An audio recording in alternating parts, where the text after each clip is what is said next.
Gravity, meron tayo ditong lechon, lechon baboy mga gravity talaga naman ako. Pauwi pa lang ay pinaplano ko na. Sabi ko ako magpapaluto ng dalawang lechon. Talagang ako takam na takam sa lechon pero balatla naman ang dinali ko dyan. Konti rin laman. Yan nga pala. Big shoutout nga pala sa nagluto ng lechon kay Ninong Makoy, kay Bayo Joel, tsaka kay Boss Randy. Talagang napakabilis din naman mandali. May ng konti yan na nga.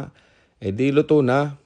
Nung maluto na pinapalamig-lamig lang ng konti, tatadtar na daw. Hindi na nga napalagay yata yung mansanas na yan. Gawa ng, syempre, gustong-gusto ng banatan ni Che. Yun na nga, at di, mainit-init pa tinadtad na ng akin Ninong. Yan, si Ninong Makoy. Talaga napakasipag din naman Ninong Makoy. Yan.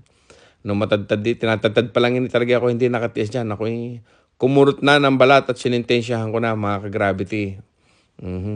Ayun nga, di matapos siya inihayin na. Kaya lang yan, pag sa bibilis naman, mag-atado ng aking mga kasamahang are. Talaga naman yung isang baboy, talaga sasaglit Hindi ko na nga nakuha ng pagluluto ng dinugan. At sa sobrang bilis, mga ka-gravity, ay, ang aking sisawam. Ayan, nung matadtad di nirikaduhan na. Nung marikaduhan ni Halbos at sabi kinabukasan na lulutuin at wala na maaga pa. Di kinabukasan yan nga pala pannilaga, tinadtad na rin. Kinabukasan sinalang na ako'y nakihalo na rin, yan mga gravity. Nung hinahalo ko yung kalderetang yan sabi ng aking airpati, bumili muna daw ako ng alak. Abay, pagbalik ko, ay luto na. Napakabilis ng pangyayari. Talaga namang ako'y nagulat din Akala ko ako'y makakapaghalo pa ng minudo at saka yung mga putserong yan, tsaka ng dinugan na hindi ko na inabot.